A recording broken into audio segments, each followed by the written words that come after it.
Olá, tudo bem? Como vai você? Estou muito feliz por iniciarmos mais uma série de vídeos sobre os sonhos e seus mistérios. Então nós vamos estar falando dos sonhos e seus mistérios nesse vídeo. Vamos falar do sonho e sua interpretação. Então estamos dando início. Esse é o vídeo de número 1. E para iniciarmos, gostaria de perguntar para você nesse momento: o que mudou em nossa percepção de sonho? O que mudou? Mudou alguma coisa? Houve uma evolução no pensamento a respeito do sonho? Sabemos que hoje todos sonham durante as fases do sono, mais curto que seja durante a noite. Por mais demorado que mais curto, o mais rápido que você durma à noite, você acaba sonhando. O fato de sonhar, de não sonhar, tem nada a ver com a má defesa da própria mente, como se acreditava antes, que havia uma autodefesa, por isso que você não sonhava. Nem com os desejos também que nós carregamos, nem com os nossas inibições, nossos traumas, nem com as nossas angústias, e nem também, tampouco, nossos pensamentos inquietos, aqueles que nós carregamos em nosso ser, ou nossas reflexões que nós fazemos durante o dia. Do ponto de vista, vou começar agora, como é o vídeo número 1, eu vou começar do ponto de vista da neurologia. Então, do ponto de vista da neurologia, sonhar não depende de nenhuma contingência. É a expressão de um instinto que se manifestará a qualquer que seja o nosso estado de espírito do momento. Entendeu isso? Quaisquer que sejam os nossos pensamentos, quaisquer que sejam os nossos pensamentos do dia anterior, o interessante é que todos nós sonhamos seguindo as mesmas sequências, existem as mesmas sequências. A cada 90 minutos, e pela mesma duração total, cerca de 80 a 90 minutos por noite, você sonha, tá certo? Então, a cada 80 a 90 minutos você sonha, termina um, começa outro. E se acontecer de nós não dormirmos uma noite, o que vai acontecer? Essa noite que você não dormiu, o sonho se manifestará no próximo sono. Seja ele à tarde, de manhã, a qualquer horário. Mesmo que seja durante o dia. Agora, na perspectiva da psicologia. Vamos ver na perspectiva da psicologia. O sonho é, antes de tudo, uma máquina para soluções de problema. Tenha isso em sua mente. O sonho é uma máquina de solução de problemas. Segundo Jacques Montagero, por exemplo, ele demonstrou de forma convincente que o sonho é, antes de tudo, uma máquina para soluções de problemas. Então, guarde isso. Os sonhos são máquinas para soluções de problema. E segundo ele, o sonho seleciona entre os elementos armazenados em nossa memória, porque nossa memória acumula muitos elementos, e esses elementos, então, eles são armazenados, essas imagens, sensações, emoções, pensamentos, palavras. Imediatamente, a nossa mente estratifica para criar uma realidade virtual. Grave isso, uma realidade virtual que finalmente ela vai se propor ao sonhador como uma experiência subjetiva. Uma experiência subjetiva que você terá, mais ninguém, só você. O resultado dessa teoria é que, se conseguirmos penetrar nessa nova realidade do qual é retratado pelo sonhador, de fato, nos introduzimos tanto nos problemas como nas soluções que são elaboradas na profundidade de sua noite, na sua noite de sono. Esses dois avanços que eu estou colocando aqui para você nesse momento são decisivos na neurologia e na psicologia. Modificaram a representação que até agora fazíamos do sonho. Esses desenvolvimentos que ocorreram, eles vão estabelecer que, primeiro, o sonho é uma expressão de um instinto. O sonho, ele é uma expressão de um instinto. Ocorre independente qual seja a vontade, consciente ou inconscientemente, do sonhador. Segundo, o sono mobiliza principalmente 3 órgãos. Sabia que enquanto você sonha, 3 órgãos do seu corpo estão se mobilizando? Primeiro, o cérebro, os olhos e os órgãos sexuais. Sim, os órgãos sexuais. Terceiro, o sonho é uma espécie de maquinário que trabalha nas costas do sonhador. Exatamente. E cuida da fabricação da solução. Enquanto você dorme, o sonho ele vai cuidar da solução daquilo que você precisa solucionar. Muito bem. Existe um terceiro domínio que nós precisamos falar, e depois você vai entender por que nós precisamos falar, um domínio de pesquisa, muito menos explorado por ser de difícil acesso. Muito difícil acesso. É a etnopsicologia do sono. Vou repetir. A etnopsicologia do sono. A universalidade do sonho. A constância de seus parâmetros. A sua duração. Seu ritmo. Suas manifestações fisiológicas. Apesar da diversidade de condições de vida, culturas e línguas, converte a observação antropológica das práticas honoríficas, ou seja, as práticas honoríficas em um campo excepcional de pesquisa, que transforma a diversidade de sua cultura, diversidade de culturas do mundo, em um laboratório de pesquisa. No laboratório, esse grupo étnico, digamos um grupo étnico, um determinado grupo étnico, o pesquisador irá colher depoimentos de sonhadores de mundos distantes, certo? De mundos diferentes. E observará como os sonhos e os seus destinos se relacionam. Você já vai entender por que eu estou falando isso. Se são interpretados, se dão origem a palavras, ações, investigações de objetos, certo?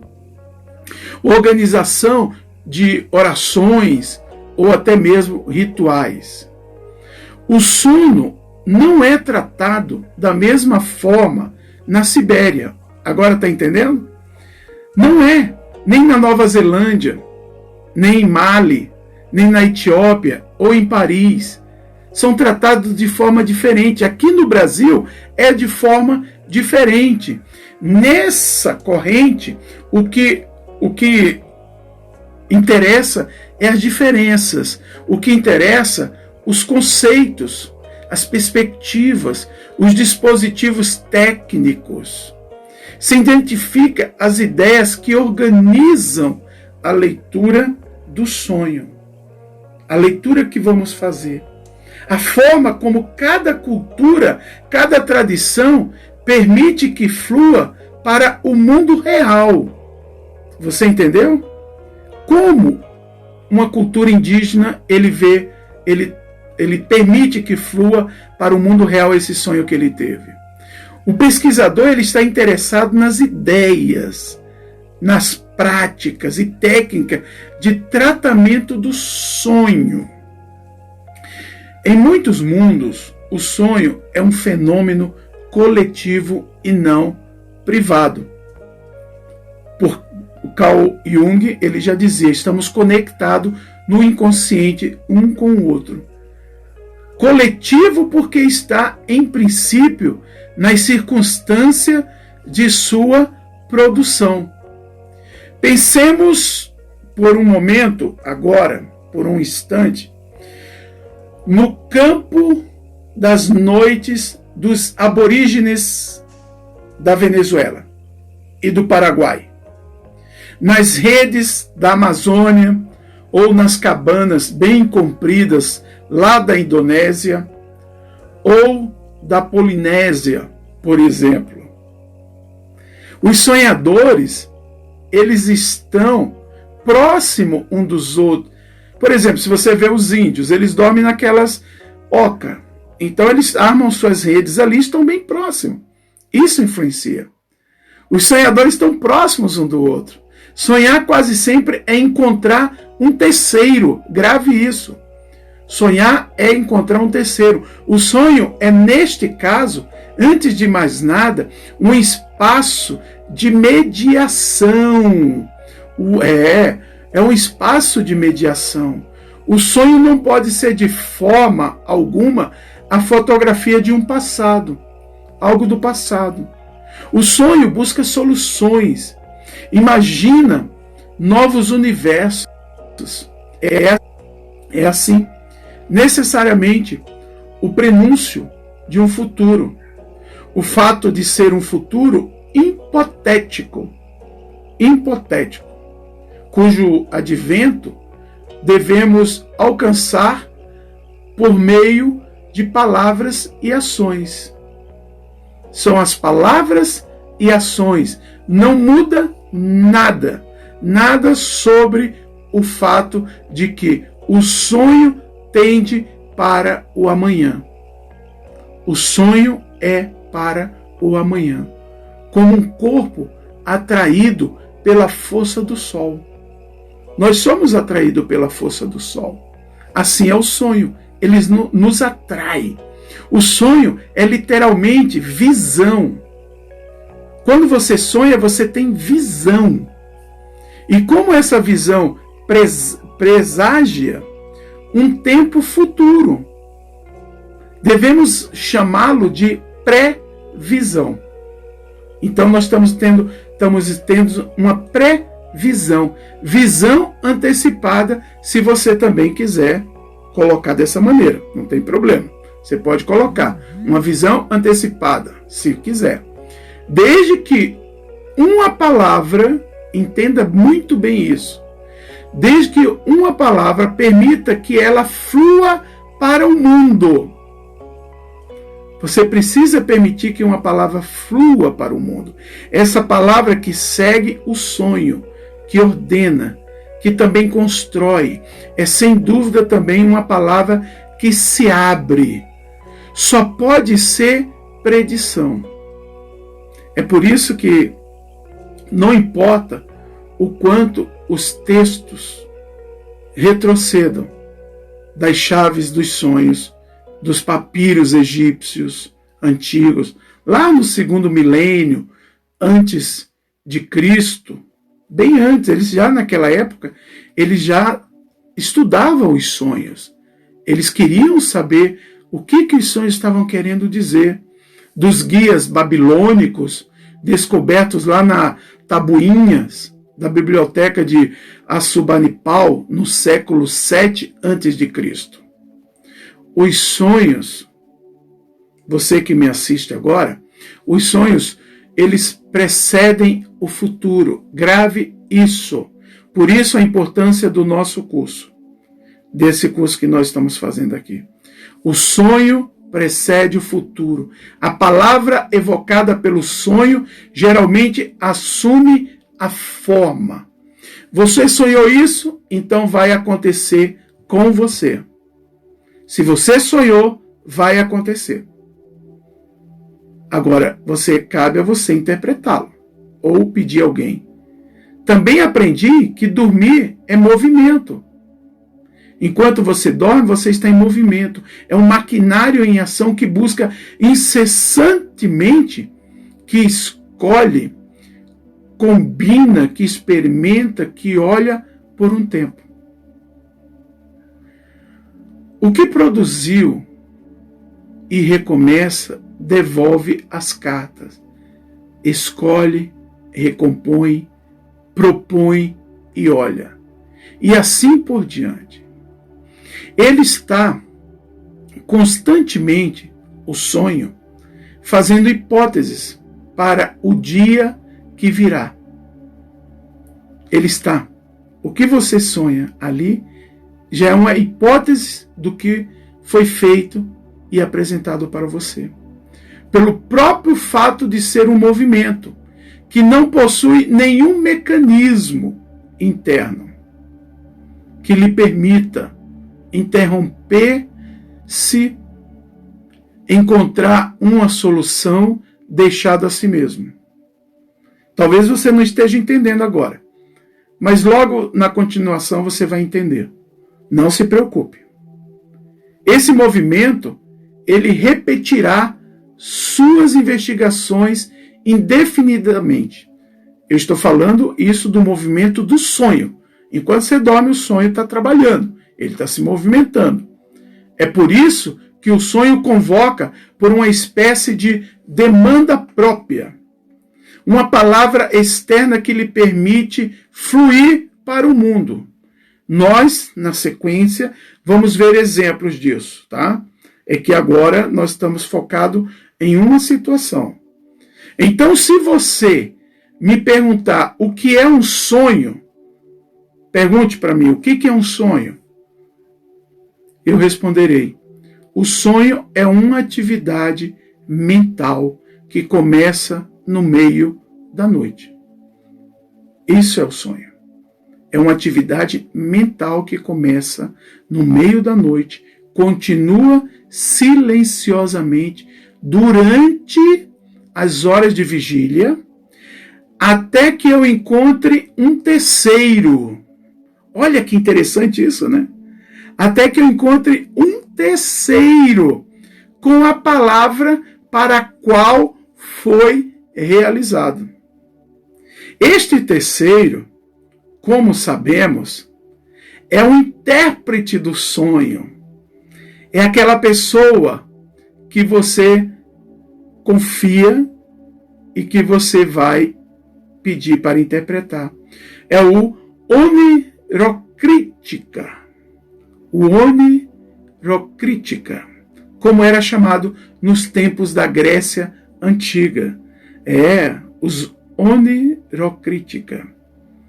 Talvez hoje nós temos o psicólogo. Sabia disso? O psicólogo de hoje é o que faz a interpretação. Ou médium, como dizem, né? Ou vidente. Ou mesmo um sacerdote. Até mesmo o sacerdote. Existe, pois, no íntimo do ser humano um processo que se inicia individualmente, mas só se concretiza no encontro com outro ser humano. Então o teu sonho só vai se concretizar quando você for a um sacerdote, você for a um psicólogo, você for alguém no qual junto você vai realizar, contar este sonho e ele vai te dar a interpretação. O fenômeno é surpreendente, mas não é o único. Não é o único. A sexualidade humana também funciona segundo um modelo semelhante, originado de um instinto dentro de uma pessoa, mas que só só se concretiza para encerrar, contarei para você o relato que Nietzsche, o filósofo, conta o sonho que teve na véspera da morte do irmão dele. Antes do irmão dele morrer. Ele conta que teve o seguinte sonho. Nietzsche, o filósofo. Se você puder ler ele, eu lhe indico. Ouvi o ressoar do órgão na igreja. Ele ouviu, como se fosse um enterro. Né? Como se fosse um enterro. Um túmulo foi aberto de repente. De repente ele viu um túmulo se abrindo. O meu pai saiu envolto numa mortalha. Isso ele contando o sonho. A passos rápidos. Então o pai dele sai lá do túmulo que se abriu, sai andando a passos rápidos, dirigiu-se à igreja, de onde saía rapidamente carregando uma criança pequena. Então o pai dele sai rapidamente, entra na igreja e sai carregando uma criança pequena. A cobertura do túmulo foi aberta novamente. A hora de descer, e depois ela foi fechada. O órgão ficou em silêncio. O órgão se silenciou. E ele acordou. No dia seguinte, o pequeno José, seu irmão, de Nietzsche, não estava bem. Não estava bem. Teve espasmos convulsivos e morreu. Morreu. Depois de algumas horas, e ele diz, nossa dor foi imensa. Ele contou. Tudo que eu sonhei havia se tornado realidade. E o cadáver foi colocado nos braços do meu pai. Ou seja, o sonho veio com o pai, o irmão colocando-se nos braços do pai dele, que já havia falecido. Nós vamos ficando por aqui. No vídeo 2, no próximo, vamos falar sobre o papel do intérprete, daquele que interpreta o sonho. Dê um like e compartilhe. Se você gostou, eu te agradeço, obrigado. Se você não gostou, eu sinto muito. Mas era isso que nós tínhamos para falar hoje. Um grande abraço e até o nosso próximo vídeo. Um abraço. Até mais.